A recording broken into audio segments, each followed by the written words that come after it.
Now we added a voice track. Now we're going to add an instrument loop. Now you can do two things. You can find loops that are pre-recorded and add them into your work, or you can actually play these instruments using a piano keyboard. So for now, I'm just going to select, I'll choose good old brass and woodwind. And again, there's a piano keyboard here. We know a little bit about piano keyboards already, but you don't even need to know how to play a piano in order to use this kind of instrument. You can just hear the sound that you want. Okay, so you don't have to worry. Although you also can see I'm using my mouse, but you can use computer keyboard shortcuts, QWERTY keyboard shortcuts, and also other numbers here if you want to use your keyboard, but you don't have to. Now, right now, my instrument selection is brass and woodwind. I am playing a clarinet. If I want to change my clarinet sound, I can adjust the bass. It's about the maximum for the bass on the clarinet. I can bring the treble down. So that's the lows of the sound. That's the highs of the sound. Reverb means how much echo. It sounds, if you have a high reverb, it sounds like you're playing in a huge, like a gymnasium or in an auditorium. But if the reverb is really low, it sounds like you're playing in a very small room. So you can adjust that as well. Pan means the sound from left to right on your speakers, and a volume, of course, you know what that means. So I'm just going to play the clarinet sound using the keyboard and record it at the same time. So this is the track I'm recording. But again, remember, you can always go to the purple note over here and select a loop if you prefer that. So I'm going to record something. Again, I'm going to hit the red button, record button, and record.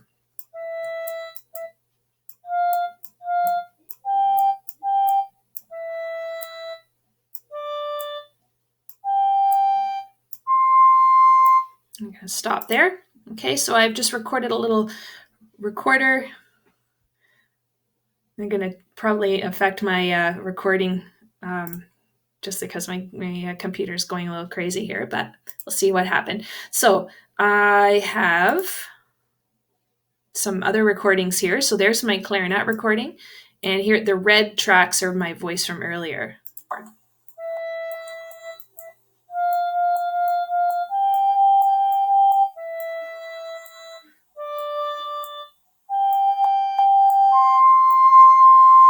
All right, stop there. So it also recorded my voice at the same time.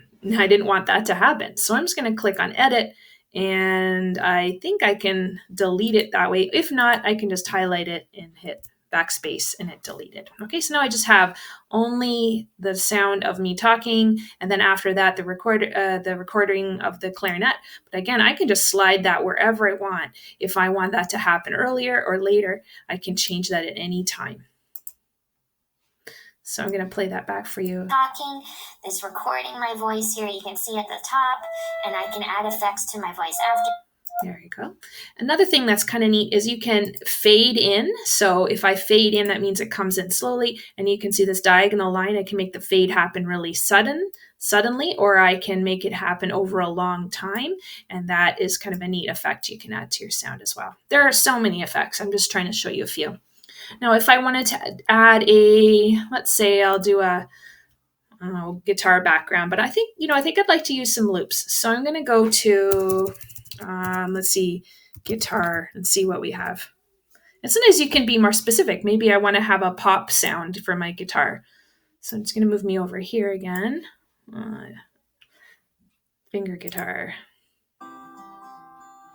And the cool thing is they're put in the same key, so it will sound nice. Now, if I like that, I'm just going to drag that over and place it right in. Okay, so now I've got that. I'm going to move me again.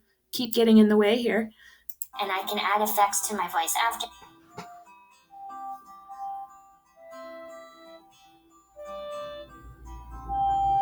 So you can't go wrong. All right, so there's my guitar loop, and you can see it's kind of happened in two chunks. There's like two parts of it, so it gets recorded again. And now if I want to do that, if I want that to happen again, I can copy and paste another section of that, or I can stretch it and make it longer. Okay, so those are just some of the features you can use in making a recording. Our last video will show you how you can export your music.